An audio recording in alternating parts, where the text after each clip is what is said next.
I'm curious if there was something about the software that you thought would be relatively easy to build that ended up into a total nightmare. Like a Yes, certain feature or certain thing you wanted to do.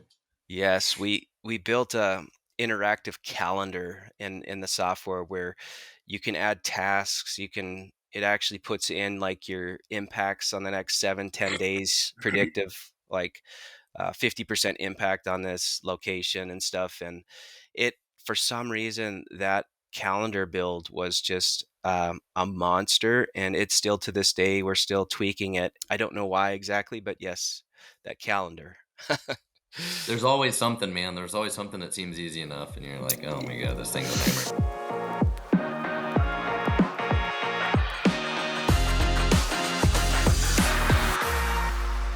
And we're back for another episode of the Startup Hustle. This is your host, Matt Watson. Today, I'm joined by one of the co-founders and the CEO of PaveWise, Mr. Bryce Wuori. He's doing some cool stuff in paving technology and construction technology. There's a lot of companies doing cool things around project management and different things in the construction space. He's got a company that's doing some cool stuff there we're going to talk to today.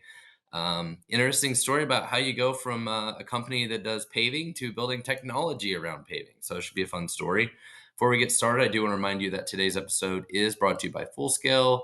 If your company is looking to hire software developers, QA, technical people, you can check us out at fullscale.io. We work with dozens of other startups and scale ups, helping them build their technology.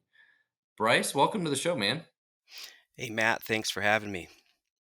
So, I think before we got started, you were telling me, did you say this was you've been in the paving construction related business for a very, very long time. Did you say it was also a family business?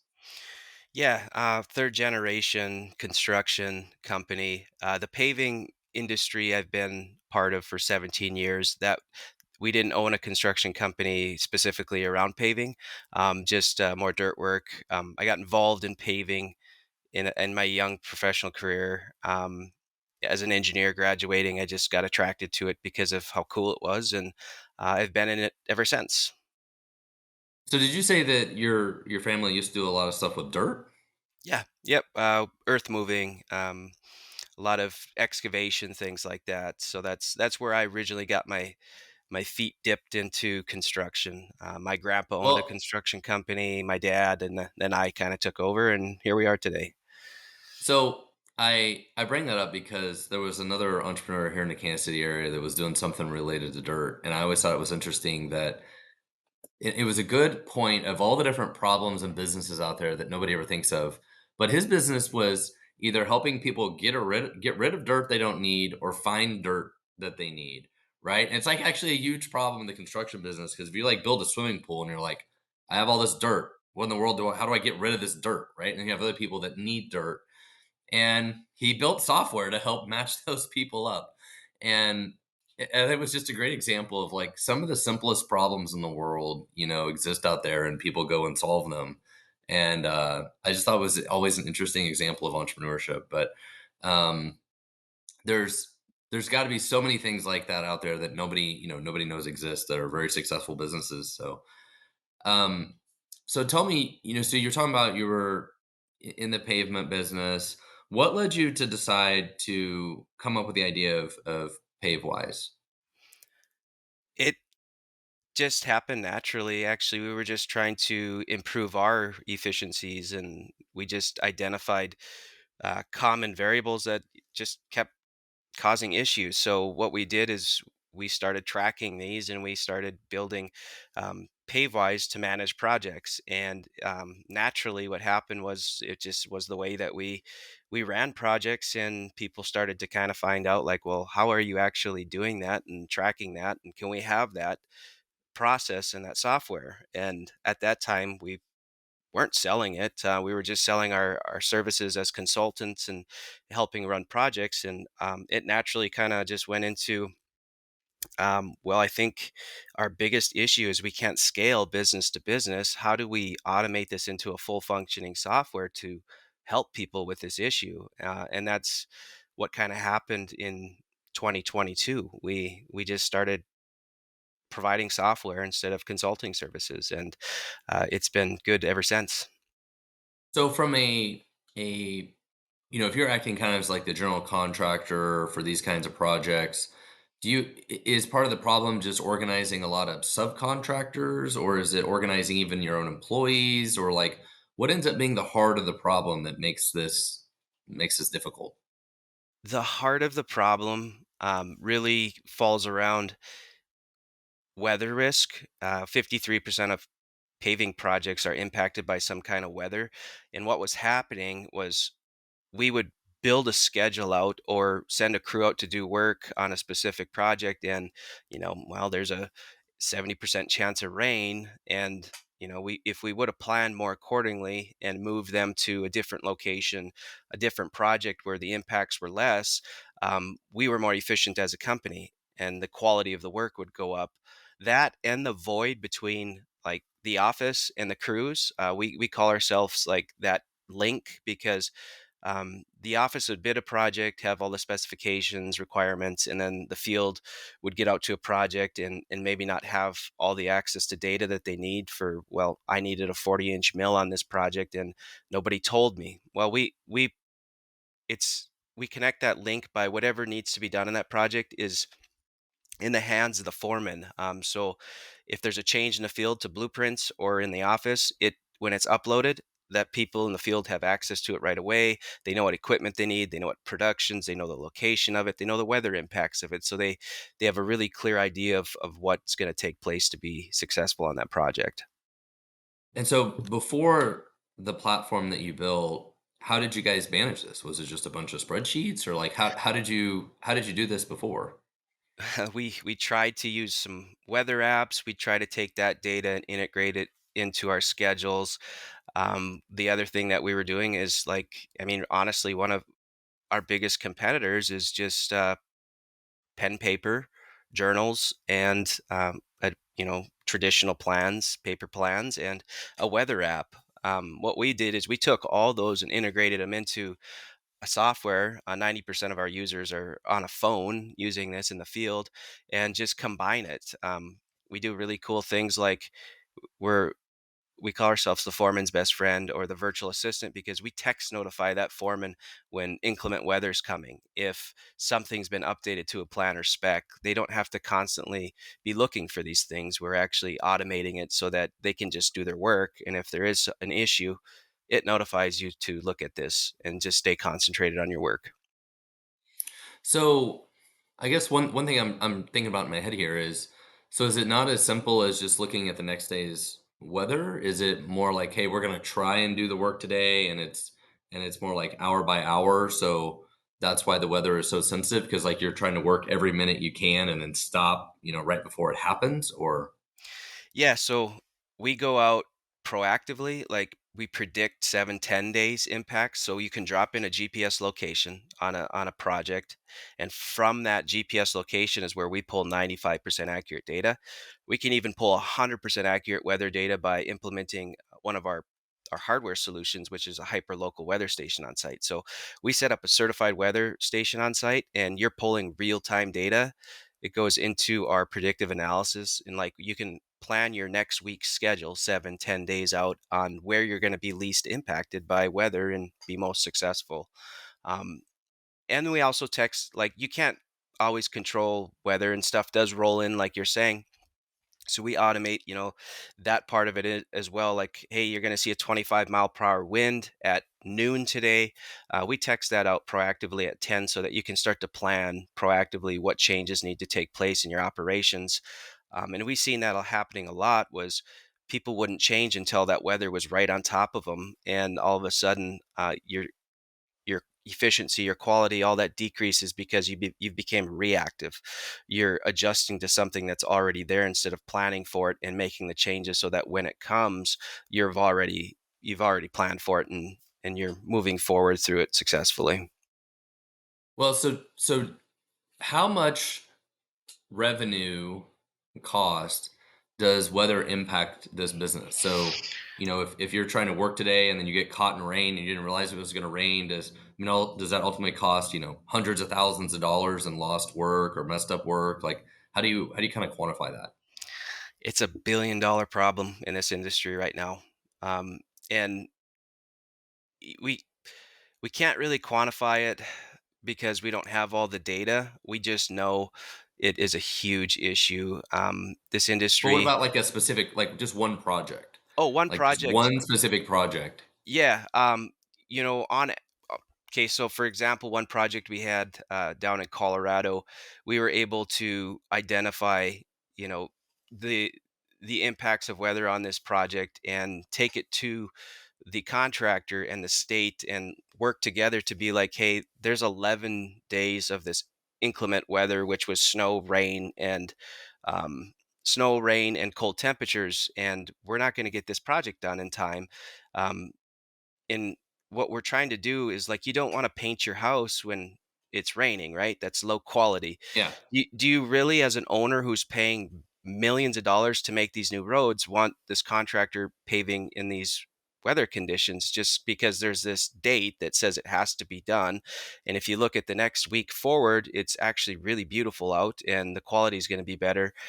So bringing those decisions forward, we actually saved that contractor about $45,000 in schedule damages and worked with the state to get a better product. And those are the types of things that we're trying to bring to the surface with the software. Is time is not always money. Quality is very important, and making the right decisions and trying to work in the right conditions can save you ultimately. We're finding 13 to 25% as a company on your bottom line profits. So obviously your background is from construction and doing pavement. So jumping to creating a tech product had to be a big leap, a little bit of a crazy leap, right? So what were your thoughts when you first had the idea for this? Or like, how are we actually going to build this technology? Is one of your co-founders have more of a technical background? Like, tell us more about that. It was it took time, from when we started creating, automating what we were doing into a fully usable software that people could just run by themselves. I mean, it took years. We started doing that in 2019 and we didn't start releasing it until 2022.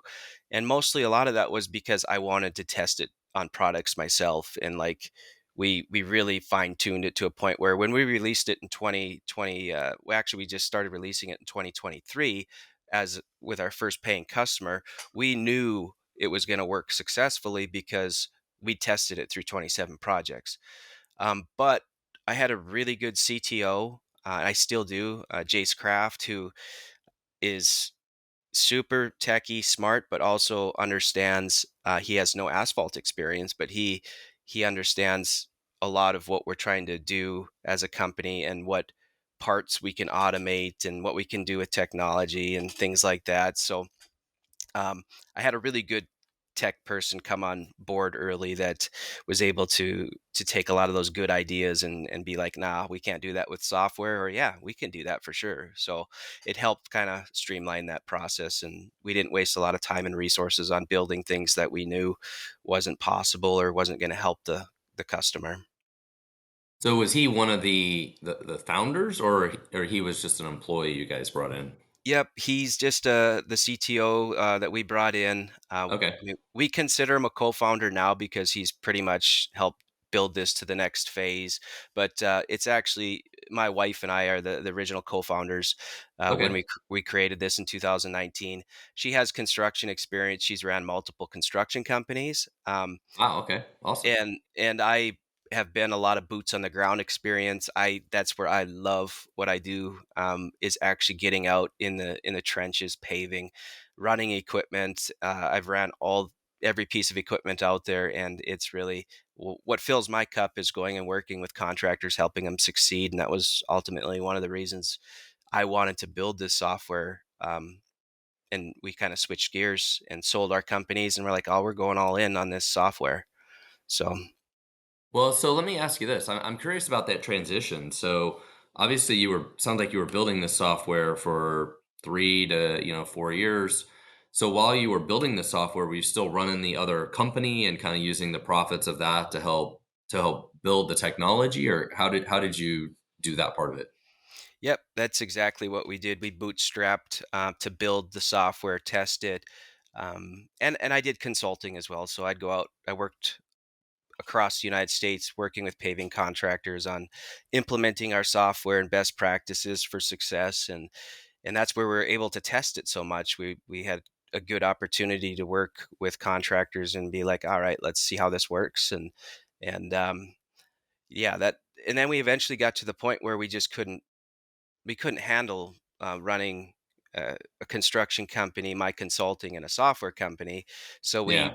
we had to make the decision, and it wasn't easy to take two companies that we knew were profitable and had no risk. They're established for over 10 years, and be like, all right, let's kibosh these and put all of our chips into a software that we have no idea what what's going to happen with it. And luckily, my wife and COO seen the passion and the what the software could do, and she's like, yeah, I'm all in if you're all in. And we did it. We sold the companies, and we're still using those profits, that money, to put into the company.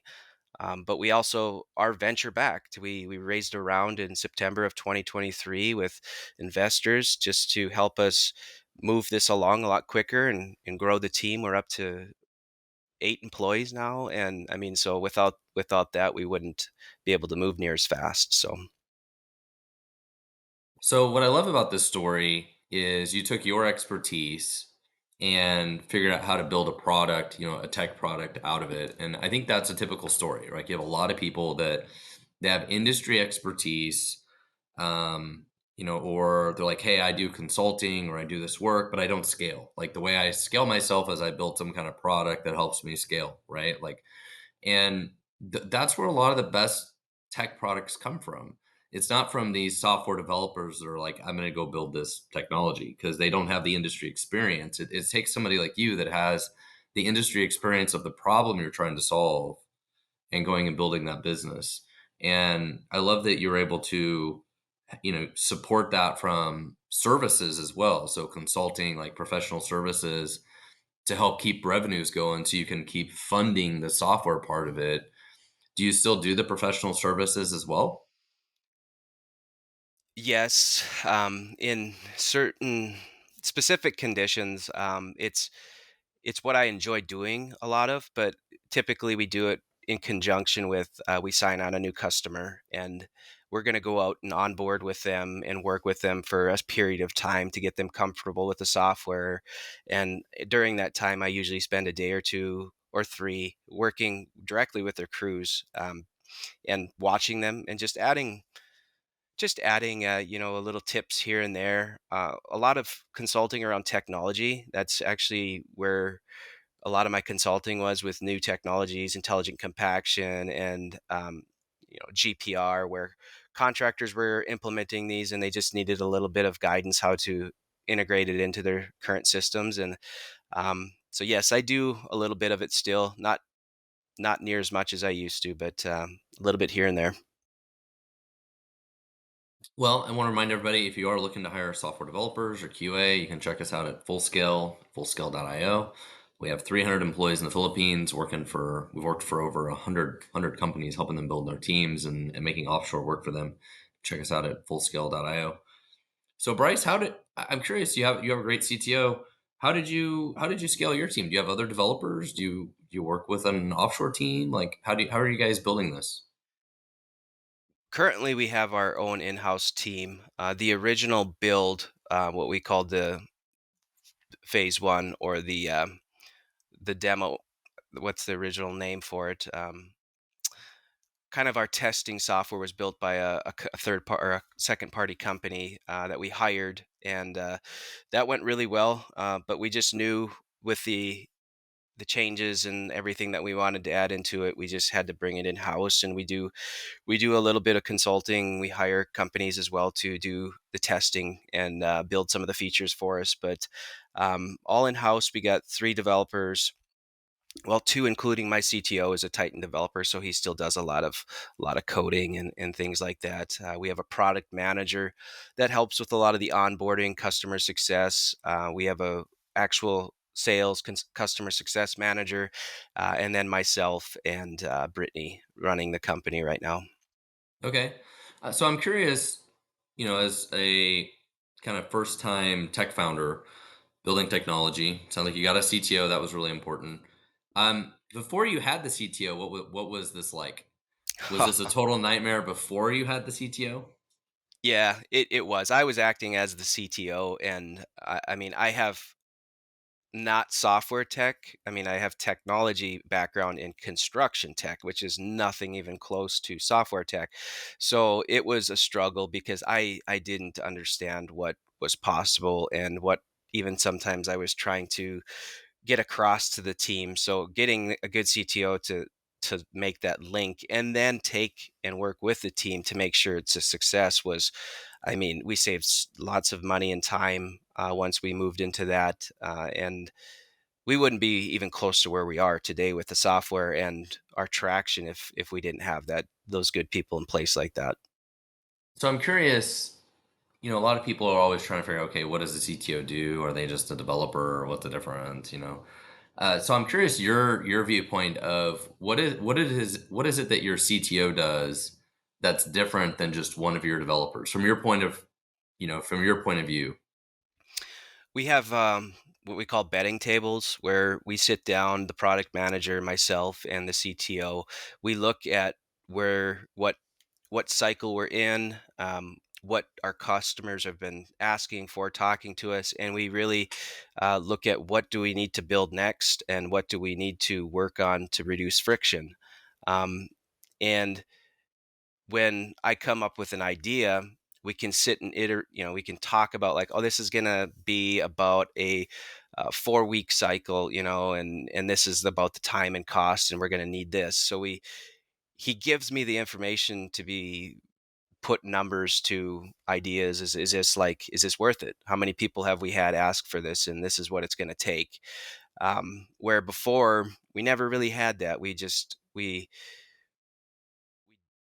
go for it, and that sometimes didn't always work out. So the devs work very closely with him. They have daily check-ins. We got like these daily big threes where they work on things, they connect, they do a lot of. We got front end, back end. Sometimes they switch roles. One will be, if they're heavy front end and heavy back end, the back end's got to do front end for a cycle, and they do a lot of training within the community as well, and AI training. We got an AI. We call it PAT, PaveWise Assistance Tool, that's ran off of AI. We built in house that is absolutely amazing, and they built that within one. It was a month cycle, and it saved like so much friction within our software for users and those types of things that would never be possible without a good CTO. Well, it sounds like he really helps a lot with driving the product and kind of product overseeing the product side of this too, right? Hmm. Yeah. Yep. And from my experience, I've worked as a CTO basically for over 20 years, and I think the best CTOs do. They understand if they understand the product as good as anybody else, kind of just like being a founder, right? If they have the vision for the product, they are leaps and bounds better than just your average, developer or other engineering manager because they get where we're trying to go and they're making decisions based on that vision and where they're trying to go. And it sounds like you're seeing that same success for those same reasons. Yeah, absolutely. And we're so happy to like. I actually went to him. His name's Jace Craft to try to help me find a CTO. And eventually, we talked enough to where he's like, "I think I want to be your CTO." And I was like, "Yes, that's what I wanted the whole time." And now it's like amazing. It's great because we're just keep crunching on building more and more features and yeah, that's the toughest thing. I mean, I'm an idea machine. Like I Yeah. find I'm naturally just wired to see if I see a problem, I'm going to try to build a solution for it. I mean, it doesn't matter if I'm looking at a process, a software, a piece of equipment. I'm just like there's a better way to do that. So like we have this idea bucket that is probably 50 deep in ideas, and we look through it, and we decide which ones have the best potential to create more success for our current software. And yeah, I mean, that's a good process we found. So from my experience, having all those deals ideas is a very special magical trait. But I'm curious, so from I'm very similar, but from my experience, everybody else that works around me can't deal with any of it. It drives them crazy. because if you go to them with a new idea every day, they're like, Bryce, you had a different idea yesterday. What do I do with the idea from yesterday? Right? Like they can't deal with that constant like ideas and change because they may think that whatever your idea is today is like the most important thing all of a sudden, right? So I'm curious if you have any interesting stories of where this has created some problems and friction. Oh, for sure. Yeah, it does because that's why we actually created the idea bucket, we call it, because it's not only a place that we for me to drop in ideas, but like my product manager and my CTO, as they're building and talking with customers, drop things in as well. But before we had the idea bucket, it was usually just a lot of communication, like we're doing now, or like, hey, I think this is a good idea. What would it, now we can put it somewhere and sit it and let it kind of simmer and talk about it every now and then, and it's not going anywhere. But like all of a sudden, we can come back to it and like, yeah, this is really had a lot of customers talk about this, and I Yeah. think it's now time to pursue it. Well, and I've found as a as the CEO that I we only share ideas with us three: product manager, CTO, and myself. And a lot of times we just even put ideas in there and don't even tell each other until we get to our betting table and then talk about them. And unless they're like something that really needs to push right now, we just use it as a place to kind of an oven to kind of keep things warm and talk about them. Well, I bring this up because I think it's an interesting challenge that a lot of other entrepreneurs have. Like a lot of entrepreneurs, probably like you and I, we have a little bit of ADD. We got a lot of ideas. We're running around. Our mind's always going. Other people don't know how to deal with that, right? Especially other software developers. So if you're meeting with your dev team like every couple days and you're telling about all these ideas, like they're like, dude, I'm still trying to write the code for the last idea from a month ago.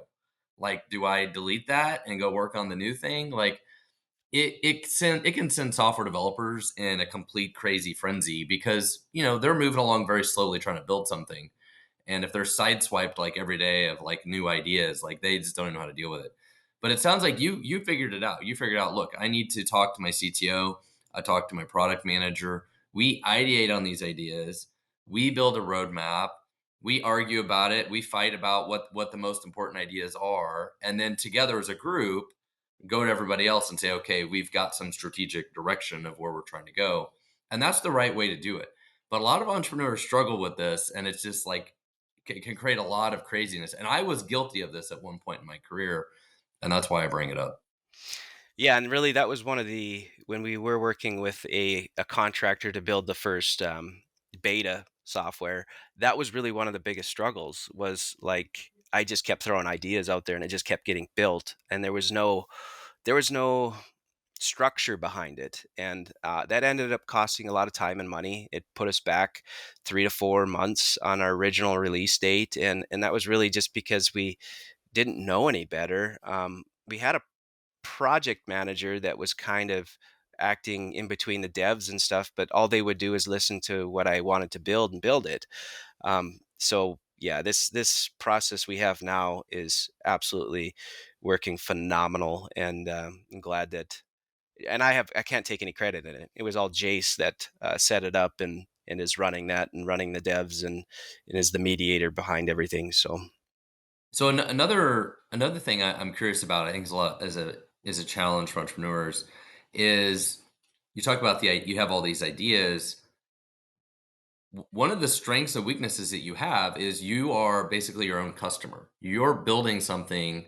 You're building your own dream of what you wanted to build, which is also super dangerous because if you don't go talk to customers, you may just be building what you think you want, but maybe nobody else wants, right? So Mhm. I'm curious if you've had that problem as well, where you're trying to build something the way you think that you would want it versus actually going and talking to customers and get their feedback. Originally, yes, because the way we were building it originally was to solve my problem or what I was struggling with. But what we eventually found was, um, as I worked with more companies and traveled, it just kind of was we naturally seen this is not just a me problem. This is every Yeah. company we work with is having this problem, maybe in different ways and stuff. They might not be struggling with the weather as much as we are in the Midwest, and like they might not be struggling with communication, but everybody is struggling with something that we Yeah. are trying to solve. And really getting it in the hands of the users is, yeah, I mean, there's so much that we've learned and listening to the customers. And that's like why we built our PaveWise assistance tool, because we do have some older individuals, not super tech savvy, that, you know, they would upload files, but they wouldn't manage where they go and what projects. So we seen that friction and we're like, you know what? Let's just build an assistant tool that does that for you. How does that sound? And it's been amazing because now all they do is hit upload and it literally puts it in the right location, project, folder, notifies that person. And that's all they have to do. Um, and the other problem that comes with customers is everybody's got great ideas too, right? Oh, yeah. Um, so like you go to a new customer and they're like, "Hey, this can we integrate this in? Can we do that? And can we do this? And this would be really cool." And it's just like, yeah, I agree with you, but let's just take some steps here and see how this works as it is. And if we want to integrate in some documents, some templates, yeah, sure. If it helps you that much more, we can work with you, but we can't just you know do all this here. We're not a custom software development company. So Well, how do you balance that though? You got some customers are like, hey, they want to give us a bunch of money. They want us to implement this one feature. We're going to have to do it. For some of them, yeah, they just give you ideas and are like, oh, it'd be great if it did this. Like, how do you internally, how do you manage that? And, I think the problem is you chase every deal. Like, oh, if we do this, we'll get the deal. If we do this, we'll get the deal. Like, how have you had to deal with that kind of problem? yeah, we don't really chase deals. We know where we kind of fit our target market as high profile paving contractors working on federal contracts. Um, but we do have some really big companies that are big accounts that, we do bend backwards a little bit for them to keep them happy because um, they do have good ideas and it does benefit them. So we we work those things into contracts as well, where we might have an annual contract, and one of the line items is one custom addition to the software, and they like that, right? They can pick out one thing that we can add or integrate in, and that's kind of how we've worked that out. But typically what we do is we just keep track of listening to the customers. And if we hear, like, what is the term? The squeaky wheel gets the grease or Yeah. oil. If it's brought up enough, we talk about it. And because typically if two, three companies, users are really like, this would be really nice. We build it. And that was one example of we put a paving calculator in. Super simple, right? All it does is calculates how many tons you need, width, length, thickness. And just people are like, it'd be really nice if you put a paving calculator in here so I don't have to go back in and back and forth between this app. And we're like, all right, yeah, all right, 2-3 day build, put it in there. And um, it added value to our software.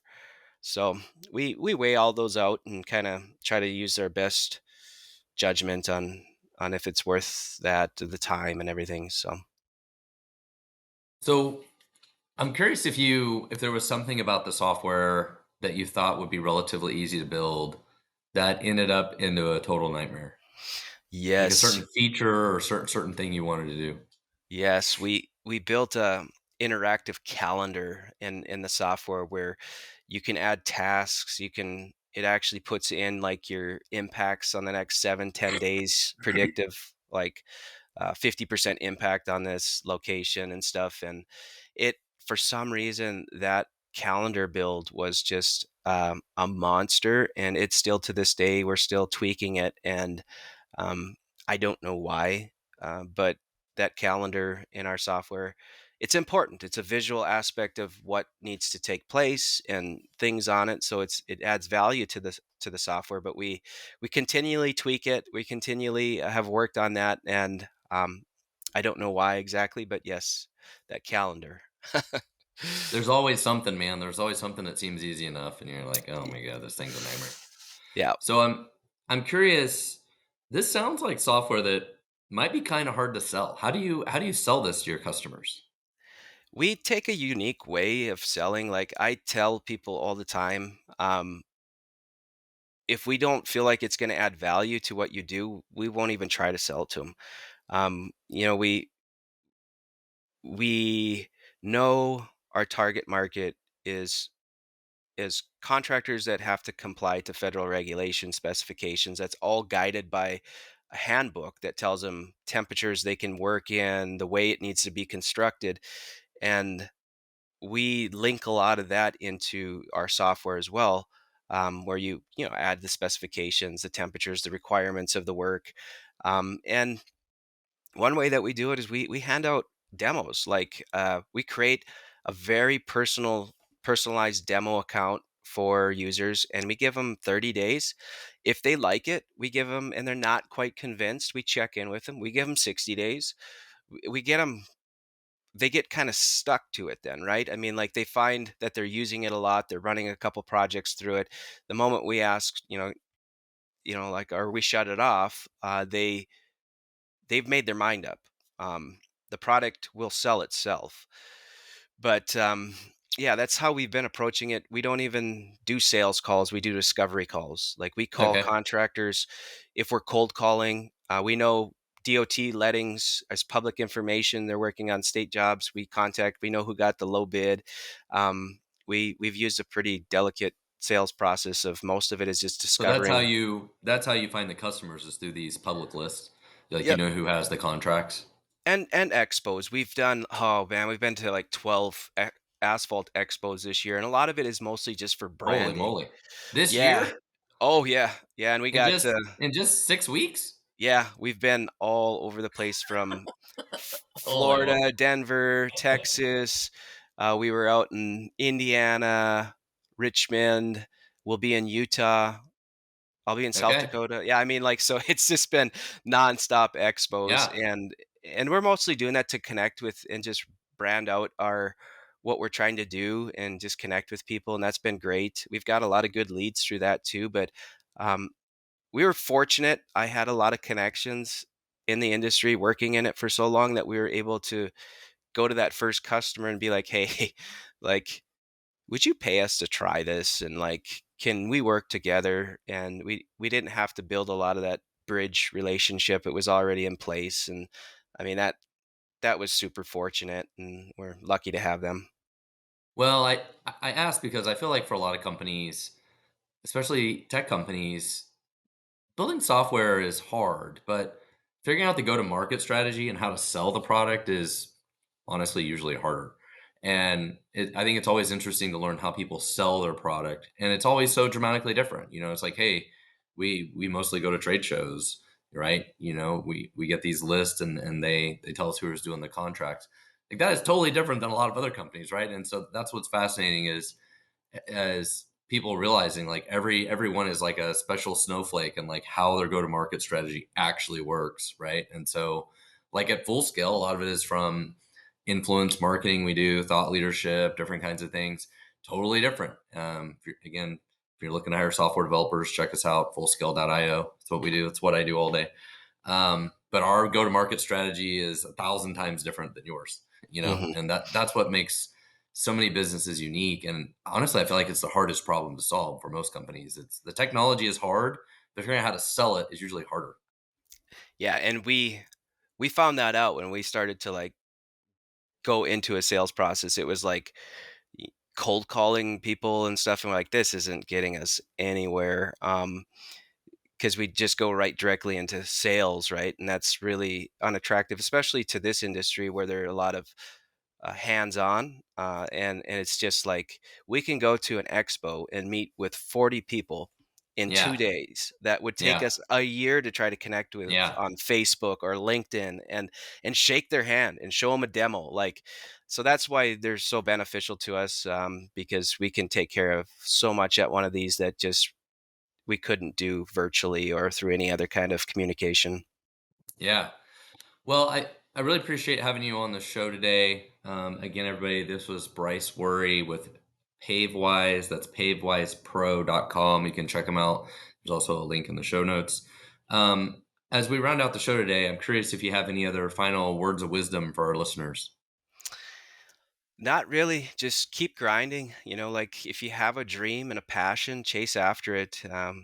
We only got one life to live, and I'm really glad that I was able to take that dream and make it into a reality every day. It doesn't even feel like I work. Just if you got something, go after it. All right. Well, thank you so much for doing this today. Yeah. Thank you so much, Matt. Take care.